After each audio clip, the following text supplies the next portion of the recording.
or I are weird. Well, I'm not. I'm not weird. Amen. No, y'all know what I'm saying. Amen. God don't write on the walls with his hand. I mean, let's face it. I've been born again 35 years. I wish he would, maybe. I don't know if it'd freak me out, flip me out or not, but he's never audibly said, Robby, I want you to say. He's never spoken in my eardrum. I've never heard God in my eardrum. I've been in powerful moves of God, undeniable things happening over the years in revival crusades. He's never audibly said, Robby, I want you to go here. Go to Hester. Go to Lance Robby. God's never done that, but it's so powerful in your spirit when you get tuned in. Talk about it this morning. You understand the voice of God, that I tell people it might as well be audible. But when God speaks in your spirit, watch this, watch this. When he speaks audibly, like you hear a teacher, a preacher, like you can't get everything he and I say in a sermon, a message. You get CD, whatever, go back over it because you can't write quick enough and you can't get it all because you're hearing with your eardrum. You're hearing right now sound.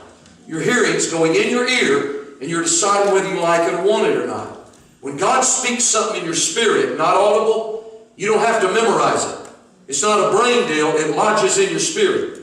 So really, unction that 1 John 2:20 talks about, you have an unction from the Holy One, and you shall know all things, he said. You shall know all things, because you don't forget it. When God speaks it in your spirit, you don't have to memorize it. He just deposits it in your spirit.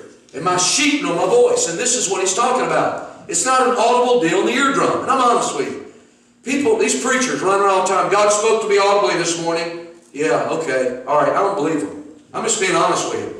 He can, but I don't believe he goes around talking every day. Like some of these super spiritual guys, and they're weird. They're weird in other ways. So let me say this to you. Another reason for longevity. God hooked up me and this man years ago in Hannibal, Missouri.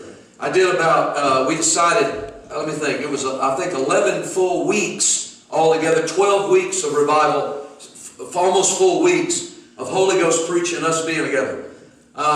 It was, one revival was 4 weeks that busted out. The other ones were just as good. They just went a Sunday through Tuesday or Wednesday.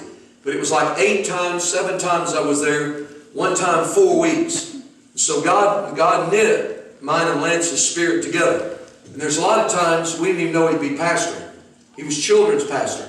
And a lot of times when God knits your spirit together, I've always told people, don't neglect your connections. I tell every young preacher starting out, do not neglect your connections. I've sit by people on airplanes before that spoke something to me and I said something to them.